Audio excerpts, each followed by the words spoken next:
Hey everyone, welcome to day 3 of our 5 Pillars of Fitness Challenge. So hopefully you've had a chance to go through the first 2 days. Day 1 Yes. is mobility and flexibility. Correct. Day 2 was strength and stability. And Day Correct. 3, which is what we're going to be talking about today, is all about power. What power, yeah. So I'm going to circle back a little bit to day 1 and day 2. And so if you haven't had a chance to look at day 1 and day 2, I'll put the video links right up through here and make sure you take a look at it. And the idea is then to go to livewell50.com and download, it's free, download the workbook. And so it gives you an idea of some normative values for mobility as well as flexibility, so you have an idea of where you're at, rather than just saying, oh, I'm really tight, or I can't reach behind my back. So you have an idea of something to kind of shoot for. It's where you're at. It's kind of like building your own baseline. And then it's where do you want to go from there?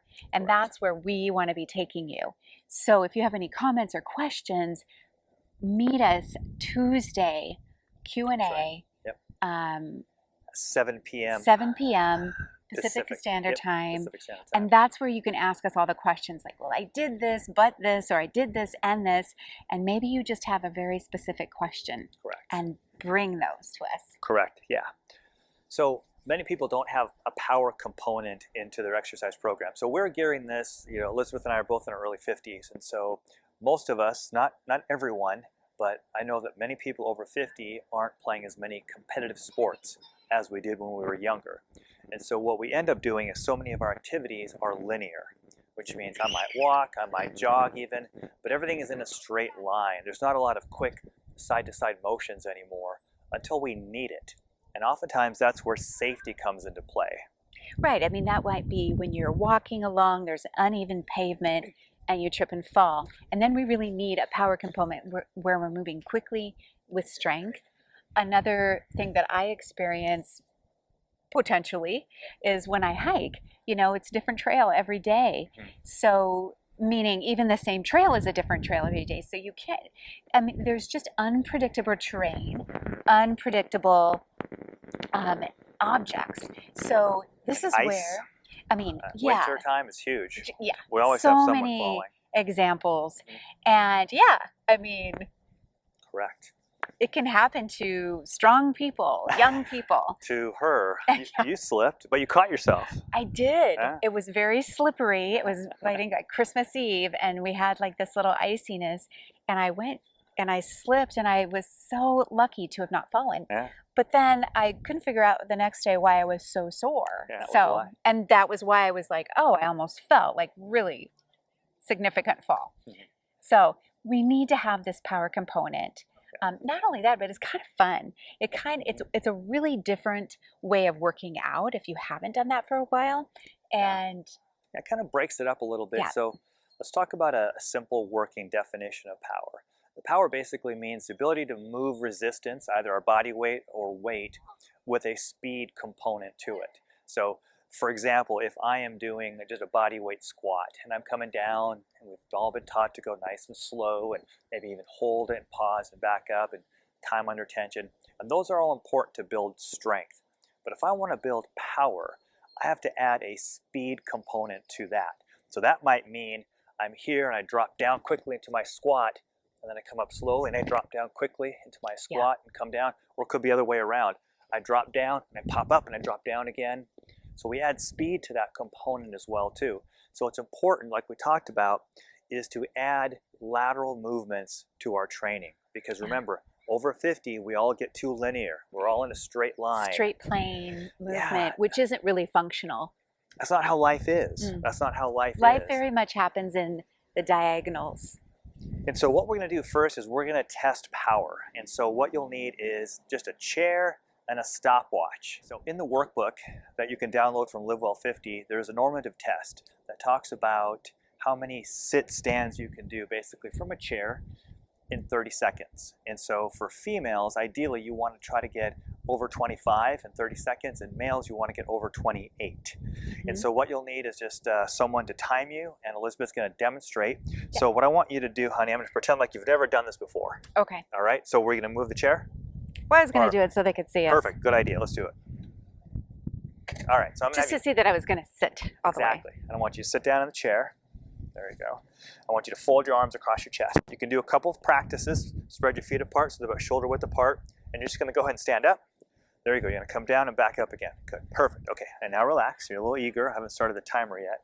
And so once they kind of get the hang of it, then we're going to start the timer. Okay? So are you ready? Set, go. 1, 2.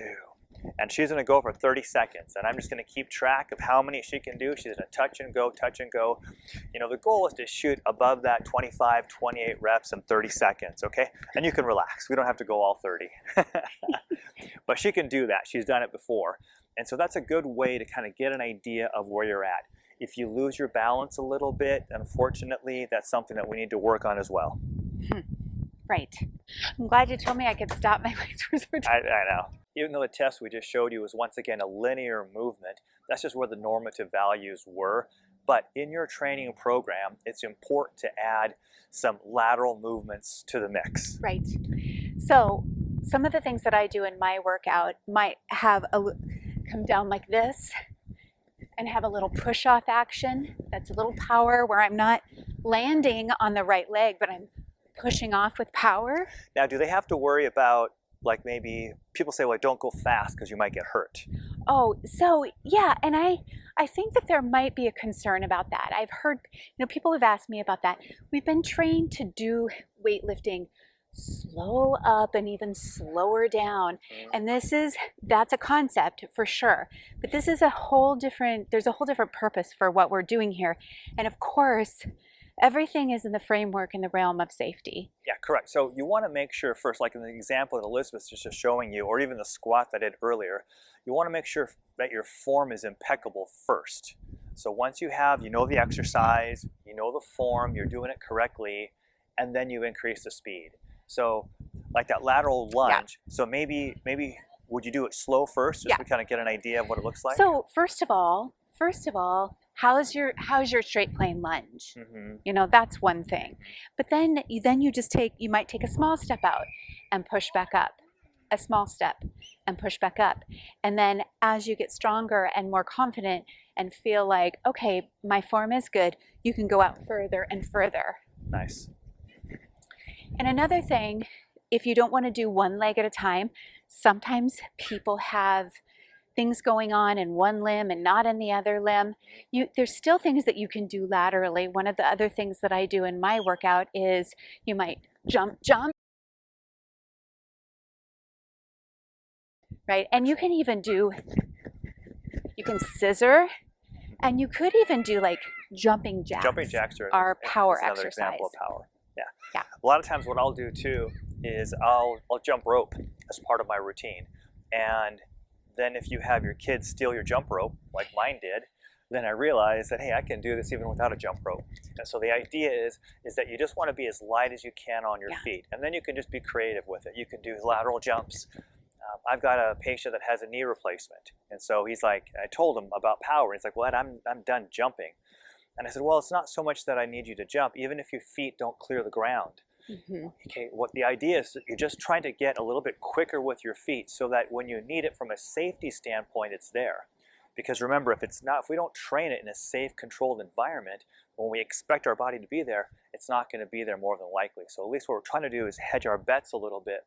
So make sure that you add power to your program. And it might just be, if you are, like I'll spend, maybe as part of my warm-up, I'll do some jumps, I'll do some jump ropes. I might do some of the lunges that Elizabeth talks about. It doesn't have to be a huge part of your component about your workout, but it does have to be probably on a regular basis, don't you think? I think you need to incorporate it for upper, lower body, like once a workout, but it doesn't have to be your entire workout. So for example, let's say you're just doing a standard rowing exercise that we've all seen before, either on the weight machine or you've got dumbbells or something like that.